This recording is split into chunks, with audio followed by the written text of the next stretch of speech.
예를 들면 이 회사가 1등 회사다 라는 기준을 가지고 내가 어떤 주식을 샀다고 생각해 볼게요. 예를 들면 삼성전자가 한국에서 시장에서 제일 큰 회사니까 삼성전자 주식을 우리나라 1등 기업이니까 난 샀어 라고 생각을 했다면, 그게 1등 기업일 때는 그게 무너지기 전까지는 계속 보유하는 거죠. 어느 순간에 이게 시가총액이 바뀔 수 있잖아요. 예를 들면 지금 같은 시장에서는 SK 하이닉스가 더 잘 오르니까 역전이 됐다 라고 하면 다시 한번 판단해 볼 수 있겠죠. 내가 샀을 때는 1등 기업이라고 생각해서 샀는데 이게 역전이 됐어. 그러면 나는 삼성전자 팔고 SK 하이닉스로 갈 거냐 말 거냐, 이런 질문들 다시 해보면서 투자를 하실 수 있는 거죠. 안녕하세요.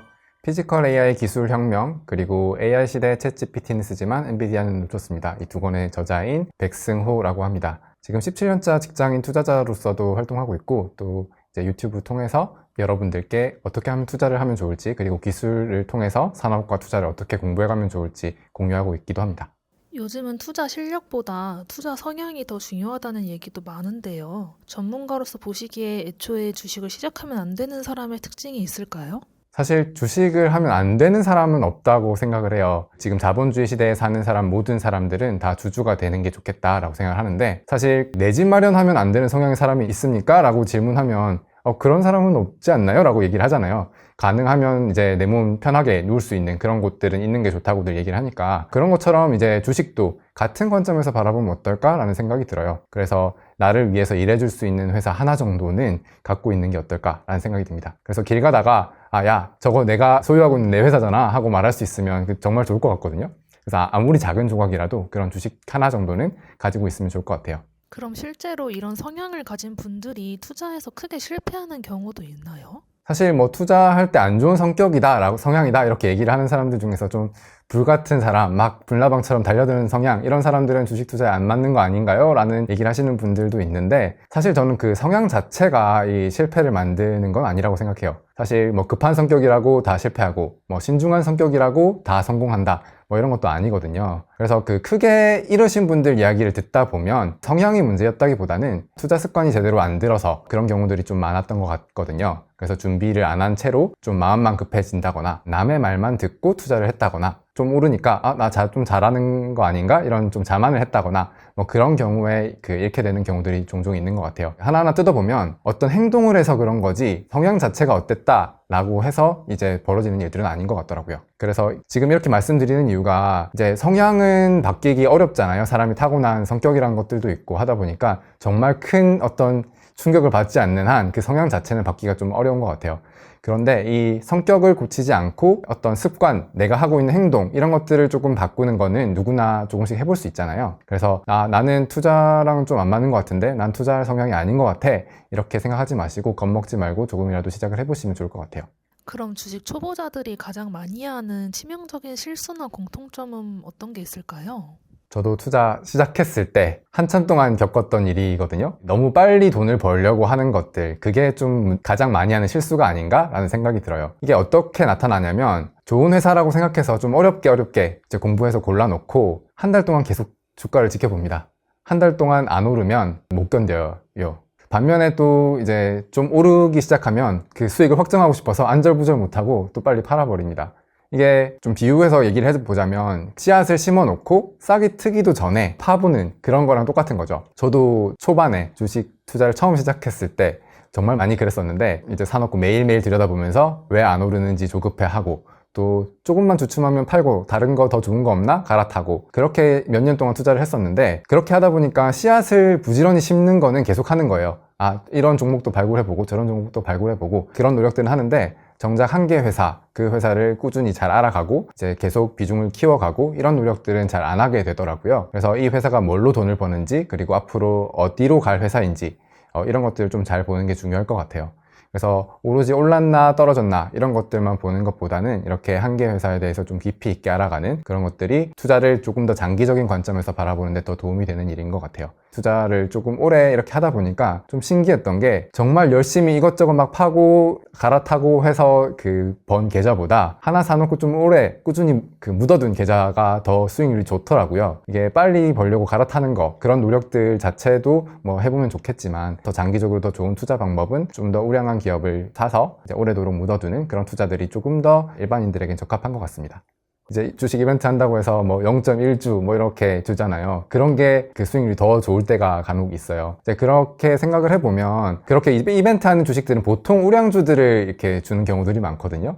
그래서 그런 우량주들을 줬으니까 나한테 다가온 새로운 인연이다 생각하고 조금 더 공부해보고 뭐 그렇게 접근하는 것도 좋은 투자 방법일 수 있을 것 같아요. 사실 초보일 때는 뭐 기업들 잘 모르잖아요. 잘 모르니까 이 주식도 공부해보고 저 기업도 공부해보고 뭐 여러 가지 산업들을 공부하다 보면 또 알게 되는 것들, 배우는 것들이 있어서 그런 식으로 처음에 접근해보는 것도 좋은 방법일 수 있을 것 같아요. 그렇다면 처음 투자하는 사람이 가장 먼저 배워야 할 것은 또 무엇이 있을까요? 사실 투자 시작하면 뭐 배워야 될 게 정말 많다라는 얘기들 너무 많이 하잖아요. 재무제표도 보라고 그러고 가격을 볼 때도 어떤 차트도 보라 그러고 이제 뭐 거래량이 어떤지 뭐 아니면 경제 뉴스들도 잘 보라 그러고 이렇게 굉장히 많은 이야기들 하는데 저는 처음 시작하시는 분들이 가져야 될 그 마인드셋에 대한 걸 좀 말씀드려 보려고 해요. 예를 들면 이게 내 회사다 라는 그 감각 인데요. 내가 이 회사 주식을 샀다는 건 이 회사 주인이 된다는 뜻이잖아요. 그런데 그 사람들이 투자를 하게 되면 그 생각을 잘 잊어버리더라고요. 그러니까 지분이 아무리 작아도 딱 한 주라도 샀어도 저는 이제 그 회사의 주인이 되는 거죠.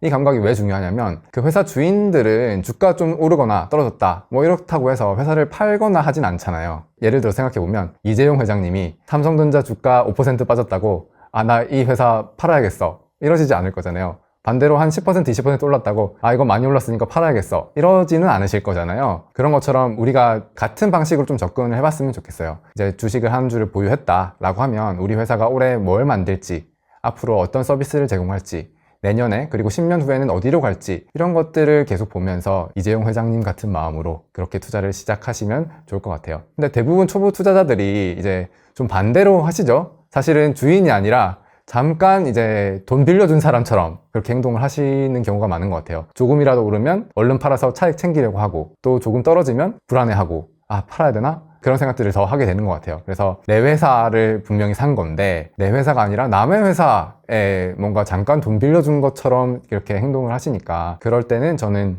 좀 다른 접근 방법, 아까 말씀드렸던 주인이 된다는 마음가짐 그거 하나만 가지고 가도 공부하는 게 조금 더 재미있어지실 거예요. 사실 주인이 되고 나면 하나씩 하나씩 관심이 가지게 될 정보들일 거거든요. 그러니까 내가 주인이다 라고 생각을 하고 그 투자를 시작하시다 보면 그런 정보들 꼭 해야 될 미션 같이 느껴지는 게 아니라 뭐 좀 재밌네? 라는 생각들이 드는 시점들이 분명히 오실 거예요. 그렇다면 요새 정보가 너무 많잖아요. 유튜브나 뉴스만 보고 투자하는 건 또 어떤 위험이 있을 수 있나요? 사실 정보를 보는 것 자체는 굉장히 좋죠. 저도 이제 거의 매일 유튜브도 보고 뉴스도 보고 때로는 AI랑 이야기 대화하면서 좀 정보를 얻기도 하고 그렇게 정리를 많이 하는 시간들 가지는데요. 사실 위험한 건 이 정보 자체가 아니라 정보랑 투자 의사결정을 좀 헷갈릴 때가 있는 것 같아요. 유튜브나 뉴스, AI랑 얘기하고 이런 것들은 정보를 주고 그 판단에 대한 기준을 제시해 주는 거지 나 대신 결정을 해주는 건 아니잖아요. 그런데 이제 투자를 시작하시는 분들 중에서 보면 이거 좋다더라 라는 정보만 듣고 어떤 증권 방송에서 이거 추천합니다, 추천 줍니다 라는 얘기만 듣고 내 기준 없이 바로 사버리는 경우들이 있는 것 같아요. 근데 그렇게 샀을 때 문제가 뭐냐면 내가 이걸 언제 팔아야 될지 그거를 알 수가 없거든요. 그래서 그 정보 자체는 재료다. 그러니까 재료를 좋은 재료를 줬다라고 생각을 하시고 그걸 가지고 어떻게 판단해야 될지 그 기준도 한번 생각해보고 그런 거는 결국 내가 해야 될 몫이 아닌가라는 생각이 들어요. 그래서 사실 투자 기준 자체를 막 어렵게 생각하실 필요는 없거든요. 예를 들면 이 회사가 1등 회사다 라는 기준을 가지고 내가 어떤 주식을 샀다고 생각해 볼게요. 예를 들면 삼성전자가 한국에서 시장에서 제일 큰 회사니까 삼성전자 주식을 우리나라 1등 기업이니까 난 샀어 라고 생각을 했다면 그게 1등 기업일 때는 그게 무너지기 전까지는 계속 보유하는 거죠. 예를 들어서 삼성전자가 1등 기업이었는데 어느 순간에 이게 시가총액이 바뀔 수 있잖아요. 예를 들면 지금 같은 시장에서는 SK하이닉스가 더 잘 오르니까 역전이 됐다 라고 하면 다시 한번 판단해 볼 수 있겠죠. 내가 샀을 때는 1등 기업이라고 생각해서 샀는데 이게 역전이 됐어. 그러면 나는 삼성전자 팔고 SK하이닉스로 갈 거냐 말 거냐 이런 질문들 다시 해보면서 투자를 하실 수 있는 거죠. 특히 지금 무조건 사야 한다는 종목을 따라 들어가는 것도 좀 위험할 수 있을까요? 그렇죠. 사실 그 말 자체를 조금 쪼개서 본다 그러면 하나하나 다 위험한 신호입니다. 지금이라고 얘기하는 거는 굉장히 조급하게 만들어요. 좋은 회사는 지금 사든 뭐 내일 사든 다음 주에 사든 다음 달에 사든 계속 좋은 회사일 거잖아요. 당연히 조금이라도 좀 싸게 사면 좋겠지만 주식시장에서 오늘 이 주식 품절이에요, 매물 없습니다, 이런 경우는 거의 없잖아요. 근데 반면에 어떤 상품이라든지 뭐 부동산이라든지 이런 경우에는 지금 매물 없습니다, 아니면 어떤 상품 재고가 없어요 라는 얘기들을 듣는 경우들이 있는데, 주식은 그럴 일이 거의 없거든요. 그렇다는 얘기는 우리에게는 항상 기회가 온다 라고 생각하시면 될 것 같아요. 그러니까 지금이라는 말이 얼마나 나를 조급하게 만드는 잘못된 이야기인가를 좀 한번 생각해 볼 수 있을 것 같고요. 그리고 무조건 사야 한다 이 말을 조금 생각해 보면, 의심하지 말고 사세요 이런 말이잖아요.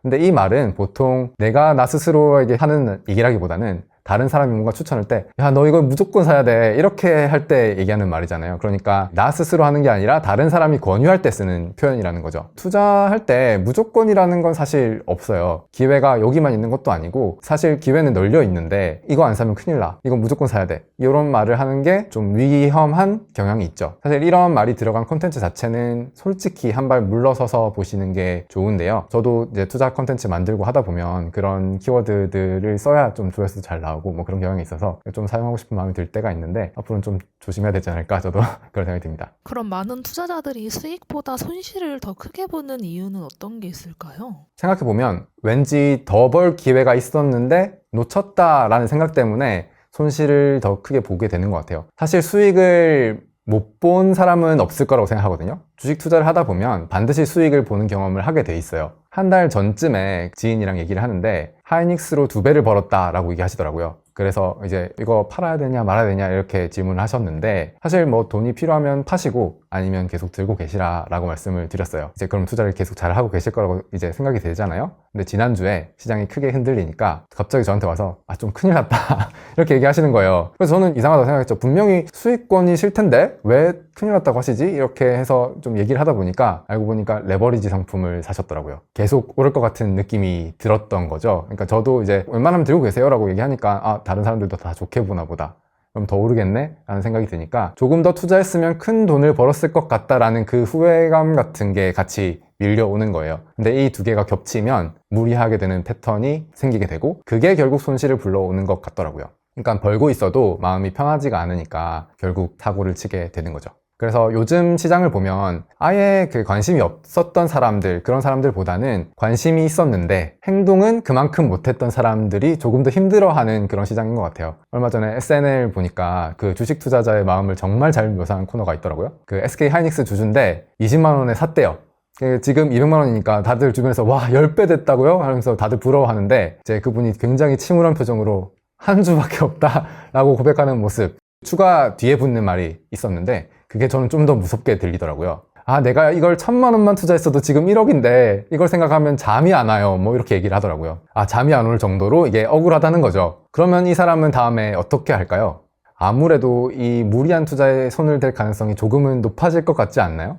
근데 이게 좀 더 투자를 하다 보면은 그런 경험들이 좀 몇 번 반복되면 그런 감각들이 좀 올라오실 수도 있어요. 그래서 그럴 때 정말 조심을 하셔야 되는데, 이게 일반인들만 그런 게 아니고 정말 위대하다고 얘기하는 사람들도 다 겪었던 일들이에요. 대표적으로 그 인류의 3대 천재 이런 걸 꼽으라 그러면 반드시 포함되는 사람이 있는데, 아이작 뉴턴. 그분의 투자 실패담은 꽤 유명한데요. 이 뉴턴도 남의 회사라는 그 회사 주식을 이제 사서 수익을 굉장히 많이 봤었어요. 굉장히 초창기에 들어가서 수익을 보고 기분이 좋아서 팔았죠. 난 이렇게 해서 수익 내고 팔아서 나왔어 라고 하니까 다른 주변 사람들은 야 그거 더 오를 건데 왜 팔았어? 이렇게 얘기를 막 했던 시기가 있는 거예요. 그런데 이제 그 이후로도 계속 조금씩 더 올라간 거죠. 주식이 올라가는 것을 보고 뉴턴이 내가 혹시 잘못 판단한 거 아닐까? 급등하는 걸 보고 다시 진입했다가 그게 또 폭락하면서 투자에 크게 실패했다라는 이야기가 있습니다. 그렇게 똑똑한 아이작 뉴턴조차도 그런 걸 당하는 거죠. 그래서 내 수익, 내 투자 수준 이런 거를 인지를 할 수 있는 그 메타 인지가 조금 필요한 것 같아요. 내가 정말 이제 막 들어온 초보자인데 나에게 그런 좋은 수익이 왔다면 그건 운의 영역이지 내가 정말 잘해서 내가 투자의 천재라서 그런 건 아닐 거라는 거를 좀 인지를 잘 하셨으면 좋겠어요. 이렇게 나 스스로 좀 잘 알지 못하고 투자를 했을 때, 좀 과신했을 때, 이럴 때 시장은 반드시 손실이란 걸 저한테 주면서 넌 좀 배워야 돼 라고 가르침을 주더라고요. 그럼 손실이 났을 때 앞에 말씀해주신 사례처럼 물타기를 반복하는 사람들도 많을 것 같은데요. 이 물타기가 독이 되는 경우는 또 언제인가요? 사실 물타기가 굉장히 효과적인 전략인 경우가 딱 한 가지 경우가 있는데요. 나에게 정말 무한에 가까운 자금이 있을 때입니다. 그러니까 사도 마르지 않는 샘물처럼 뭔가 현금이 계속 나오시는 분들은 물타기를 해도 반드시 성공하게 돼 있죠. 그런데 보통 일반 사람들은 그렇진 않잖아요. 그래서 물타기를 하다 보면은 정작 진짜 기회가 왔을 때, 진짜 저점이라서 이제 담아야 될 때, 그럴 땐 현금이 없어서 못 사는 일이 굉장히 많고요. 시장에서 그런 경험들 하신 분들이 되게 많을 거예요. 근데 이거는 그냥 아쉽다라는 생각이 드는 그 정도인데, 진짜 독이 되는 경우는 좀 따로 있습니다. 이게 어떤 경우냐면 장기적으로 이렇게 성장할지 아닐지 좀 확신이 안 드는 주식, 그러니까 급등할 거야 라고 생각을 해서 샀는데 그게 하는 거야 마는 거야 하는 그런 주식들이 있거든요. 또 언제 올라갈지 모르는 주식, 이런 주식들의 비중이 좀 과도하게 실릴 때, 이럴 때가 진짜 위험한 신호거든요. 당연히 시총 1위 기업 아니면 업계 1등 이런 회사들은 조정을 좀 받더라도 장기적으로는 우상향한다라는 게 있으니까 그래도 괜찮은데, 어떤 주식들 보면 그런 건 잘 모르겠고 제발 올라줬으면 좋겠다 이렇게 기도하고 있는 주식들이 아마 있을 거예요.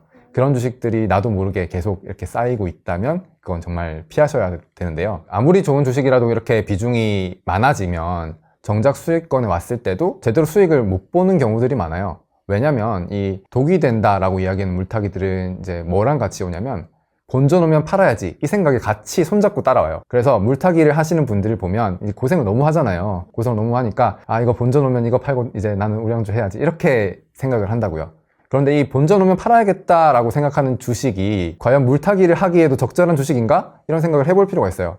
저는 그런 주식이라면 당장 팔아야 된다고 생각하거든요. 그 워런 버핏이 한 얘기를 조금 대입해서 생각을 해보면 10년 동안 주식을 보유할 생각이 없다면 단 10분도 그걸 보유하지 마라 이런 얘기를 했었는데, 이 말을 대입해서 아까 그 물타기에 좀 적용을 해볼게요. 본전 오면 팔겠다라고 하는 건 둘 중 하나겠죠. 하나는 10년 동안 보유를 했어도 본전이 안 올 주식이라는 거예요. 그러니까 본전 오면 팔겠다라고 하는 거죠. 근데 그런 주식인데 왜 갖고 계실까요? 두 번째는 10년 후에는 본전이 아니라 훨씬 더 오를 것 같다라고 생각하는 주식이라는 건데, 그 주식 도대체 본전 왔다고 왜 파는 거예요?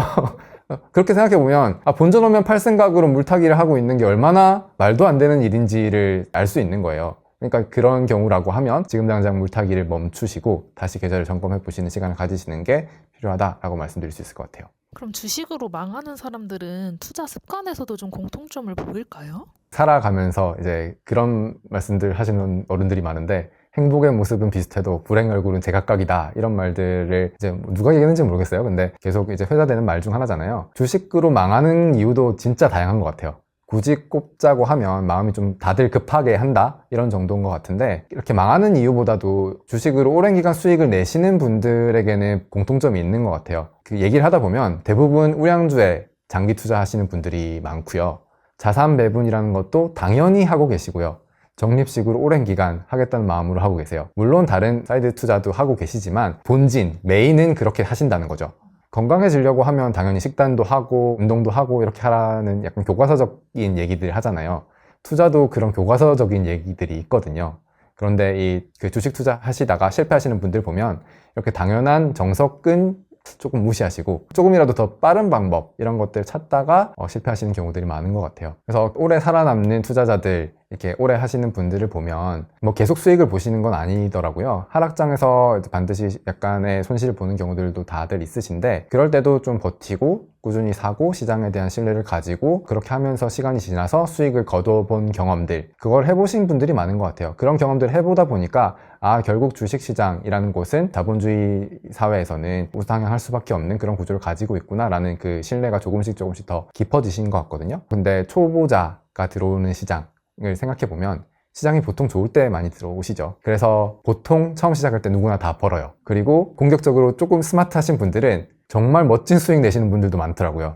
그리고 인터넷에 보면 급등주로 크게 벌었다 이런 분들 많이 보이실 건데, 정작 주변에서 보면 한두 번 많이 벌었다라고 해서 한턱 쏜다라고 하시는 분들은 봤는데, 그렇게 해서 부자 됐다라고 하는 분은 제가 본 적이 없어요. 사실 잘 하시는 듯 하다가도 얼마 손해보고 다시는 이제 아내랑 주식 투자 안 하기로 약속했어 이런 얘기만 하시는 것만 들었지, 정말 꾸준히 오래도록 계속 하시는 분들 중에서 이렇게 급등주에 들어가서 벌고 나와가지고 이제 하는 그런 패턴을 반복해서 계속 오래도록 투자를 하고 계시다라는 얘기는 사실 저는 잘 못 들어봤어요. 그래서 오래 투자하시는 분들이 이야기하시는 진리, 저도 이제 투자 처음 시작한 이후로 이제 얼마나 많은 분들의 얘기를 들었겠어요. 선배 투자자분들의 얘기를 들어보면 다들 좀 느리고 심심하게 버시는 분들이 많더라고요. 그러다 보면 이제 한 번씩 정말 큰 상승을 누리는 행운도 오죠. 대표적으로 이제 한국 시장에서 계속 꾸준히 모아왔을 우량주라고 하면 삼성전자 하이닉스 같은 경우 우량주처럼 해서 오래도록 보유하실 수 있었잖아요. 그렇게 투자를 하신 분들은 이번 1년, 2년 시장 동안에 굉장히 크게 버셨겠죠.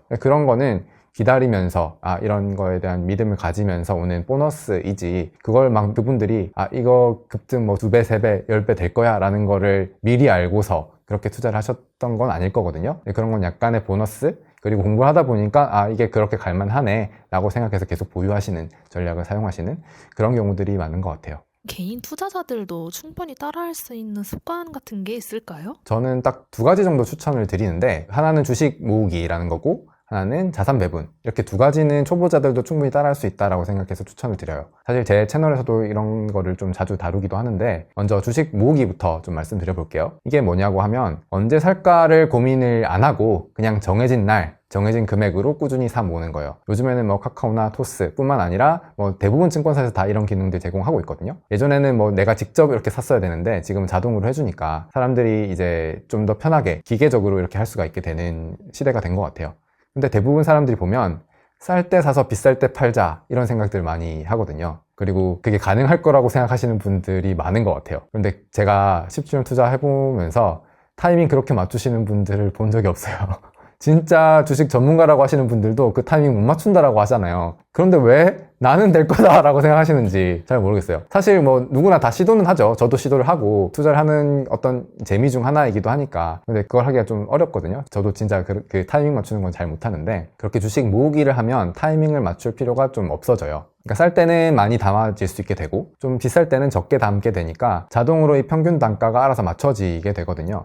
그러면은 엄청난 수익을 벌 수는 없겠지만 약간 평균적으로 좋은 수익을 얻을 수 있는 그런 그 기회들은 얻을 수 있게 되는 거죠. 내 회사라는 그 관점에서 보면 이 내 회사 지분이 조금씩 매달 늘어난다, 이렇게 생각하면서 투자를 하는 형태가 되는 거예요. 이게 막 대단한 전략이 아니잖아요. 그래서 처음에 이제 투자하시는 분들은 난 그거보다는 더 잘할 수 있어, 저점 오면 나는 살 거야, 이렇게 하시는 분들도 있는데, 이게 좀 강력한 효과를 보는 건 단기적이라기보다는 3년, 5년 이렇게 길게 시간이 지났을 때예요. 한 달에 몇 주 이렇게씩 사서 달라지는 건 없어 보이거든요. 솔직히 말씀드리면 초반에는 주식 모은 것들이 떨어지기도 하고 고점에서 살 때도 있으니까, 아니면 저점에서 샀는데 너무 많이 못 샀다 라는 생각이 들기도 하실 거예요. 그런데 숨은 주식 고수들, 그러니까 정말 전문적으로 투자하시는 분들은 아니고 이제 직장생활 하면서 어느 정도 계속 자산을 불려가시는 분들은 아마 이런 식으로 하고 계시지 않을까라는 생각이 들어요. 두 번째로 이제 말씀드리고 싶은 건 자산 배분인데요. 사실 주식을 저는 제일 좋게 보는 자산이긴 한데, 주식만 100% 들고 가면 시장이 빠지기 시작할 때, 이럴 때 버티기가 진짜 힘들거든요. 이게 주식이 빠질 때 오히려 힘이 되는 자산들, 그러니까 예를 들면 채권, 금 이런 것들을 일부 섞어두는 게 자산 배분이라고 말씀드릴 수 있어요. 그러니까 주식이 폭락을 하는 상황이 오면 멘탈이 좀 많이 흔들리거든요. 그러면 계속 더 떨어질 것 같기도 하고, 그래서 바닥에 팔게 되는 경우들이 많은데, 자산 배분이 돼 있으면 내가 다른 자산 갖고 있는 거, 채권 팔아서 박앤세일 하고 있는 이 주식 조금 더 사야지, 금 팔아서 주식 더 사야지, 이렇게 기회로 볼 수 있는 상황이 되거든요. 그러니까 이런 기회로 본다라는 측면에 있어서도 떨어졌을 때 팔지 않고 버틸 수 있는 힘도 주고, 좀 더 내 평균 단가를 낮출 수 있는 기회도 되니까 여러모로 좋은 방법이라고 할 수 있죠. 그래서 이 주식 모으기 그리고 자산 배분, 이 2가지 습관 자체가 막 화려한 그 기술들은 아니잖아요. 누가 들어도 저 정도 나도 할 수 있지 라는 생각이 드는 형태인데, 지금 투자를 시작하신 분들, 얼마 안 된 분들은 솔직히 시장 평균 수익률 따라가려고 하시는 건 아닌 것 같거든요. 처음에 딱 들어오면 누가 몇 배 벌었다더라, 근데 쟤 별것도 없는데, 그래서 이제 그런 생각 때문에 시작하신 분들, 그런 분들이 꽤 있는데, 그런 분들한테 성에 안 차겠죠. 그런데 좀 잘 생각해 보셔야 될 게, 나는 아직 뛰지 못하는 사람입니다. 이제 걸음마를 막 시작을 해야 되는 사람인데 막 뛰려고 하면 당연히 안 되겠죠.